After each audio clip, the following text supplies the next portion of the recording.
Board. Perfect. Good evening, everybody. As always, it's really lovely to see so many of you on this week's call.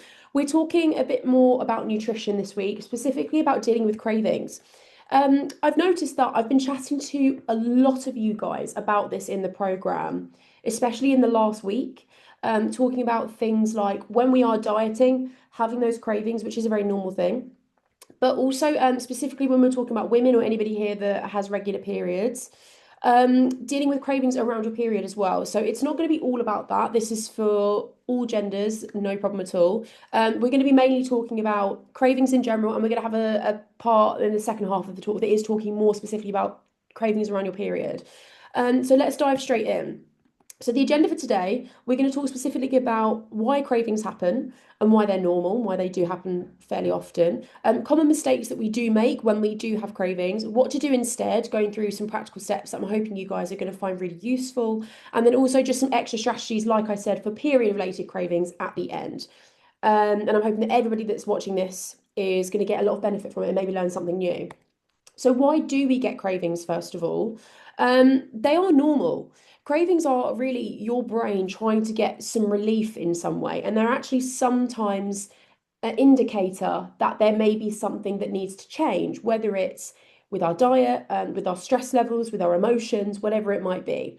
They're often a signal to us that something does need to change, and maybe we need to change our behavior in some ways to be more harmonious with ourselves.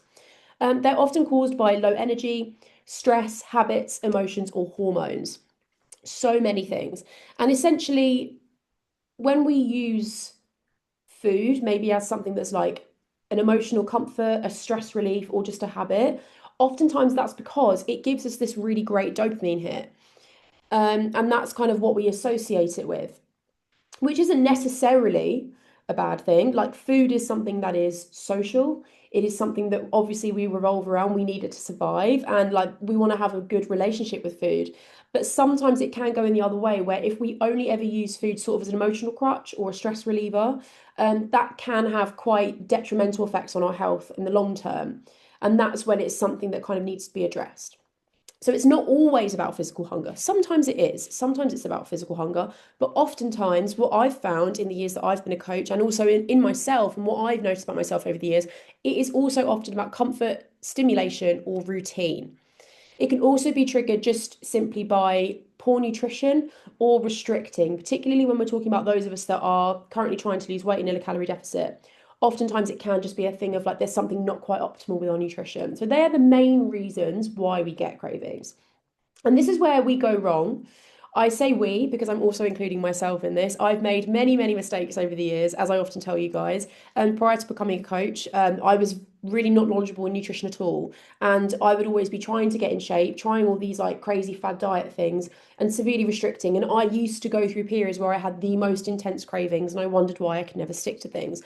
So I've been guilty of all of these things too, as well. It's not just you guys if you feel like you've ever been the same. So this is where most of us go wrong, and most people do this. First of all, when you have cravings, you just try to power through with just sheer willpower. You're like, nope, I'm just gonna grit my teeth and just get through this. I'm not gonna change anything. I just need to be more motivated. I need to be more disciplined. I don't know if any of you guys can relate to that and have maybe had those thoughts. Um, can anyone chuck a two in the Zoom chat, like type of the number two, if you feel like you've had those thoughts, like you've tried to diet in the past and it's been, I'm having cravings, I'm just going to power through and I just need to be more disciplined. I need to be more motivated. Has anybody ever, yeah, a few of you are putting that in there. Me too. We often go wrong as well by labeling certain foods as bad. We say like, oh, I mean, I'm craving chocolate, chocolate's bad. And therefore, when we do eat that, there's a lot of guilt or even shame attached around that. Skipping meals or just under-eating in general as well, particularly if you're not eating at breakfast or at lunch. Let's say you're somebody that works a lot and you're somebody that can very easily sit at your laptop or your computer and blink and forget to eat. That is a one-way ticket into very high chances, sorry, of late night binging, which is also just another sign. And also not planning or allowing for treats. I say treats but not allowing yourself to have your favorite foods in your diet, even when you're trying to lose weight. And then when your cravings hit, you just overdo it. It's like you've deprived yourself of something for so long that you just kind of go mental. And it's not like, oh, I've just had a couple of biscuits, I've had the entire pack.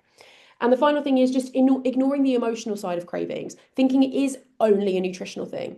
Sometimes it is. Sometimes it's just, oh, we could be fueling ourselves in a better way. But in a lot of cases, there's actually a lot more attached to that, like I said, about emotional eating, stress eating, habit. So, how do we overcome cravings when they inevitably come up? And I've put that word in there to kind of be a keyword because inevitably, no matter how on it you feel like you are with your nutrition, no matter how balanced you think your diet is, you're going to have cravings. And for any of the ladies that are watching this or anybody in here that has periods monthly, um, every month when this happens, you're going to have this as well. Like it's a very common thing. So they are inevitable no matter how on it you feel like you are. So what can we do? I've got 4 steps for you. Step number one is just get the basics right. I know that you guys know this. When you are tired, when you're stressed, when you've had lack of sleep, or you're just not feeding yourself at all. Let's say you're somebody that isn't eating much throughout the day, your cravings are going to skyrocket. They are going to be 10 times worse. So what you need to do, first of all, is focus on, first of all, having enough calories. All of you guys that are inside the program that are watching this, obviously you've got your nutritional targets. So making sure that you're hitting them. And especially if you're active, all of us are active people. So we need to make sure that more than ever that we are getting enough calories in. We are fueling yourselves in the right way. We're having that high protein, high fiber diet for fat loss. High protein, lots of fiber, lots of volume. So fruits, veg, whole grains, all of these things we need to be including into our diet, fats as well, so that we're feeling as full and as satiated for as long as possible. Now your water and your sleep as well, as much as you can. I know those of you that have young children, you're probably listening to this thinking, yeah, that's a really easy thing for you to say, Zoe, get regular sleep. I understand that, but as much as you can, just trying to get regular, good quality sleep, having lots of water. And this is all about building a solid base before we even try to fight cravings. We want to make sure that these things are as optimal and as in line as they possibly can be. That's step number one. Step number two, you need to understand the pattern. When do you normally get cravings? Start to get curious about it. You can even like start to note this down on your phone, or if you're a bit more old school, you love a pen and paper, you can even start to like make these notes sort of as like a journal entry. Next time you really notice some cravings coming in, get curious about it and think, when is this actually coming? Is it after lunch when you kind of have maybe a mid-energy slump? Is it evening when the day is finished, you've done the washing up, you're sitting down to watch TV, and that habit, that habitual thing is, oh, all of a sudden, I really fancy a whole pack of biscuits? Or is it just after a long day when you're exhausted? If you suffer from this at the moment, and if you're watching this and you feel like this is something that you do have to deal with fairly regularly, I want you to start tracking it for at least like 2 to 3 days, even a full week. And I want you to start to just notice the pattern. There will be one. There will be one. And if you're not sure, you can always just ask me and Adam as well. I'm guaranteeing that we'll be able to find a pattern in there for you as well. So that's step number two. So we get the basics right, first of all. We understand the pattern and we start to get curious about it, not making a judgment on it, not making a comment on it, just noticing that it's there. Then step number three, this is the big one. Once you've identified these, I want you to start using these tools. So let's say, for example, you've noticed that your cravings are coming in at nighttime after you've eaten, and it's the evening. For me, it always is. Whenever I'm dieting, I'm used to the habit of maybe like having a cup of tea in the evening or something, or having a chamomile because I'm a baby and I love having a sleepy tea. I always really crave having like biscuits with that or chocolate. Like chocolate is the love of my life. I absolutely adore it. That's when I notice it. So if that's you, for example, make sure that before those cravings start to come in, have a high protein, high fiber, filling meal. So that would be dinner for me, for example. So make sure that that's happening. For you, if it's like, oh, it's 11 o'clock at the office, I'm all of a sudden like really peckish and fancy biscuits, and someone's brought in biscuits for the whole office or something, then for you, it'll be making sure that you really nail that at breakfast time. The second thing is plan in indulgences. And I cannot stress this enough, not just for cravings, but also just for sheer like enjoyment. Just because you're dieting, it doesn't mean that your diet has to be all carrots and has to be totally miserable. There is so much room for you to include your favorite things as well. And we greatly encourage it. So, for example, 150 of calories worth of chocolate planned into your calories on purpose and regularly included into your diet if that's what you love, or if you love crisps, whatever it might be. Adding in small amounts more regularly is going to help you with any potential cravings, and also just make sure that you're actually sticking to this long term because you're enjoying what you're eating, and that is really important, as well as the high fiber, as well as the high protein. And the final thing is when cravings do hit, I want you to use the pause technique. I've talked to a few of you about this before, but a few of you I haven't. So I want you to use the pause technique. What this is a craving hits, you notice, you're sat down in the evening. If you're me, for example, you notice the cravings hit. I want you to suddenly notice that it's there and just distract yourself. I want you to leave the room that you're in, whatever room it is. I want you to leave the room, do something like go for a short walk outside, call a friend, do anything, even like watch a stupid video on TikTok or something, watch a stupid video on YouTube. Do that and do that for 5 to 10 minutes before even eating or even contemplating eating anything because you're disrupting the pattern there. Once you've done that, I want you to ask yourself in that moment, am I actually hungry? Or is this stress? Is this boredom? Is this me acting on emotion or habit right now? If you are hungry, that's okay. If you're genuinely hungry, then have a snack.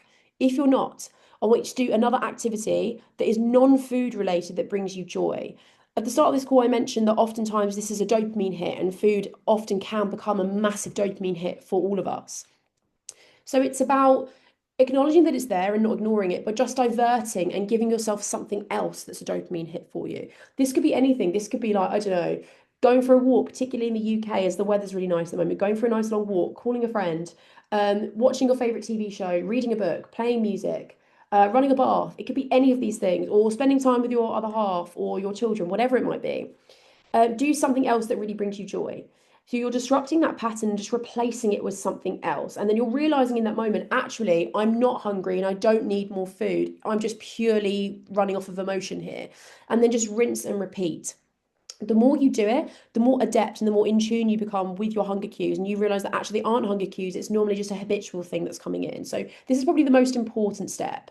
And this is something that if you suffer with this quite badly, you notice that you often have cravings and you find it difficult, this is what you need to do. And the final step, number 4, if you do overeat, I want you to do this. First of all, I do not want you to ever punish yourself.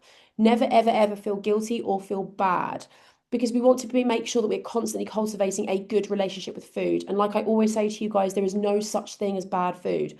Are there smarter choices in a calorie deficit that are going to push you towards your goal and help you sustain? Yeah, of course. But is there anything such as bad? No, there isn't. So, first of all, don't punish yourself. And I do not want you to severely restrict or skip meals the next day. I want you to just carry on as normal and then just go back to your normal routine as if nothing happened. Because we want to be focusing on being as consistent as possible here and never about perfect. And the consistency there will come into, okay, I've had a bump in the road. I'm not going to let this derail me. I'm not going to let this make me hit the fuck it button and just eat the entire cupboard. I'm also not just going to like severely punish myself the next day. I'm just going to take this in my stride and carry on as normal and have a bit of a reflection. What triggered it? What could you try next time that maybe would help you to not overeat and to stay in your calories? And then just move on with your plan. And like I said, one moment doesn't define your entire journey on this process. So that's the main brunt of the call, talking about dealing with cravings. And I hope that you guys, if you're somebody watching this that does struggle with this, you've got some actionable steps that you can then take forwards. But as I said, I've got a bonus section now specifically about anybody here that has regular periods monthly. What about during a period? Because as we know, it does get more challenging. But the good news is, although it's more challenging, it's not impossible to overcome. So let's talk about this quickly before we wrap up. So again, why do we have period cravings? It's mainly just because your hormones have really shifted, depending where you're at in your cycle. And there may be around the time of your period, so in your luteal phase, which is your second 2 weeks of your cycle, when you do have your period, your estrogen and your serotonin drops. So your mood drops, as we all know. As a result of that, your progesterone increases, and progesterone is your hormone that makes you feel like sluggish, sleepy, uncoordinated. It makes you feel like if you go to the gym and do your gym sessions, you feel like you can't lift as much. That's because progesterone is higher. It's not a bad hormone. It's needed, but that's why. And as a result of that, it does increase your appetite. Your body probably will burn more calories during your period and during your luteal phase. And that is because simply your metabolism is working faster because there is a lot happening in your body at that time of the month. So it's normal to feel hungry, it's normal to feel emotional, and it's normal to feel low energy. Some people suffer with it more than others. Of course, it's not a one size fits all, but as a general rule of thumb, it is very normal. So I want you to remember that if you do go slightly over during 1 or 2 days of your period, do not stress too much because, like I said, your body is probably burning slightly more calories at rest anyway. Am I saying don't worry about it? Just go 1,000 calories over for 3 days and you'll be fine? No. But what I am saying is if you're slightly over by like 100, 150, maybe even 200, it's really not the end of the world and it's not going to do much to your progress at all, if anything. Because, like I said, your body is burning a bit more at rest. And here's some more advice on how to specifically manage your period cravings and most importantly, do it without guilt. So, when it is the week of your period specifically, don't only focus on fat loss. Yes, of course, that's why most of us are here. Of course, we've all got different goals, but most of us are here for that reason. Don't only focus on fat loss. Also, aim for just feeling like you want to be as consistent as possible, whatever that looks like. You might not have the perfect week, but aim for consistency and just keep the ball rolling with things as much as you can. Make it in for your gym sessions if you need to lower your weights. Track and stay in your calories as much as you can. Focus on your sleep, focus on your water, get your steps in. Just focus on that consistency so that you always feel like you're progressing and moving the needle forwards. And like I said, increase your calories slightly if needed. And talk to us, either myself or Adam. If you are struggling, if you're on your period, you've got really intense cravings, like just talk to us and we can help you through that. But yeah, we might slightly increase your calorie limit for that day. Like I said, prioritize your sleep, your hydration, your fiber, and also just your self-care in general. And give yourself permission to include comfort foods in moderation, exactly the same as when we're talking about just cravings in general.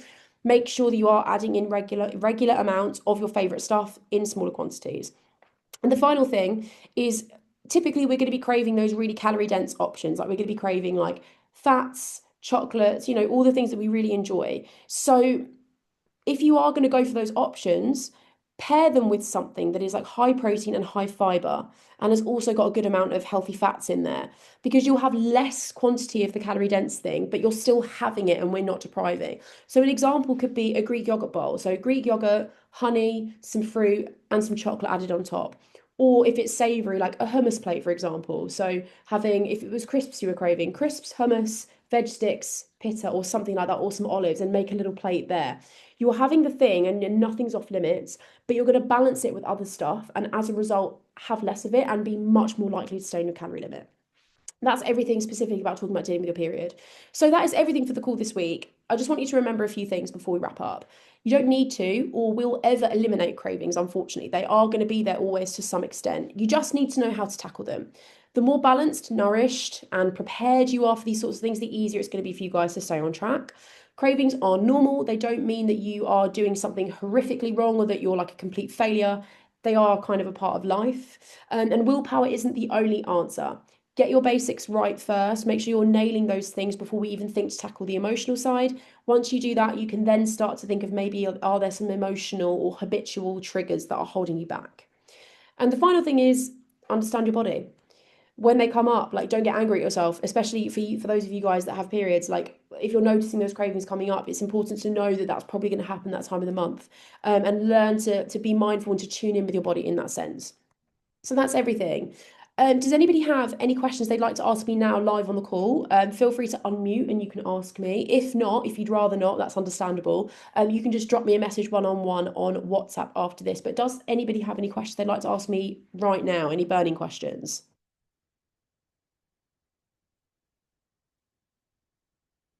I'm going to take that as an all good. So thank you guys for everybody that's come live. It's been really great to see you all. That's everything for this week. I'll let you go and have an amazing evening.